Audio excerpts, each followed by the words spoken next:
Welcome to another 2-Minute Tuesday with Sertus. I was really glad to find that a lot of you found our roof vent areas video really helpful. So what we're doing this week is making another video on facade vent areas. Let's roll the intro.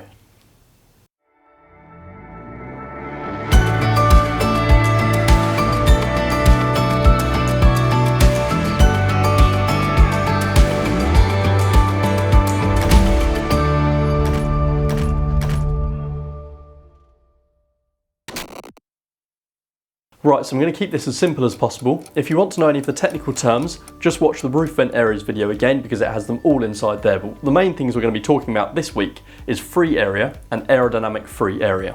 Now we have to look at both of these areas because one of them relates to BS EN 12101-2 and the other one relates to building regulations. So free area relates to building regulations and the aerodynamic free area relates to BS EN 12101-2.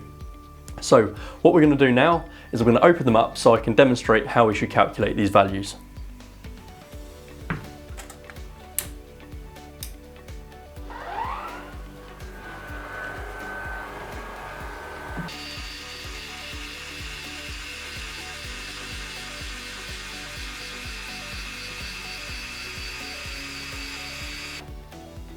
So in order to calculate the free area of this vent, we have to take the total unobstructed cross-sectional area. And the way we do that is by figuring out how big these gaps are.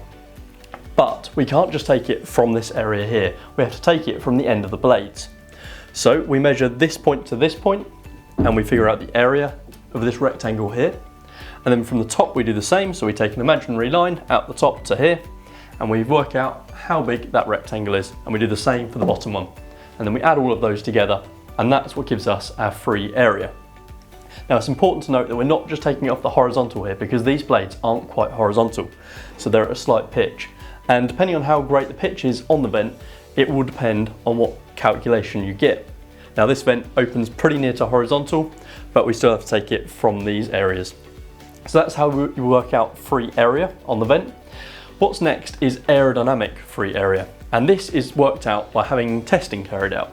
So we take the geometric area, which is this hole, so all the way without any of the blades, just the hole, that is the geometric area. Now we have to multiply that by the coefficient of discharge. Now the coefficient of discharge isn't something we can just pluck out the air, it's something we have to actually test for. So this product will go into a wind tunnel and they'll work out how efficient the vent is with the blades and any other obstructions. So the blades at this certain pitch, if these were less horizontal, it may mean the vent is less efficient, but the more horizontal they are, the more efficient the vent. And so those are kind of things we're taking into account when we're looking at the coefficient of discharge. So to find out the AA value, the aerodynamic area, we take this geometric area, so the hole, and we multiply it by the coefficient of discharge, which is found out from having the testing carried out. So now we're going to talk about the facade single leaf vent. I'm going to show you that free area and aerodynamic free area, and I'm going to show you it opening. So I'll move you down and show you how it works.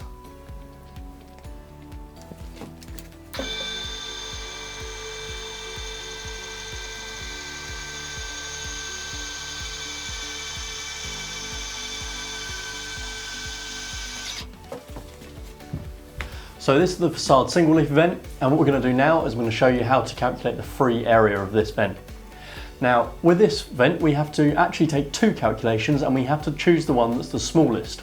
So first of all we take the dimension between here and multiply it by the dimension between here and here, and we have to stop at this windowsill.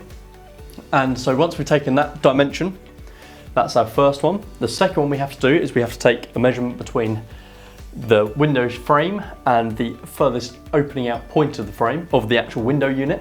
So we take that measurement and we multiply that by the width, and that's the second one. So whichever one is the smaller, we use that. In this case it's this one here, this gap is the smallest.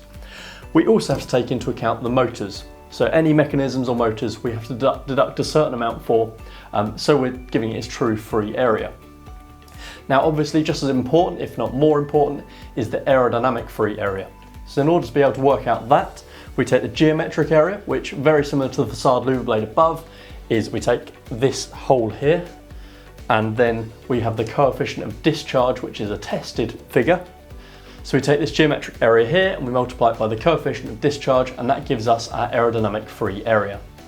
So that's how you measure the aerodynamic area and the free area.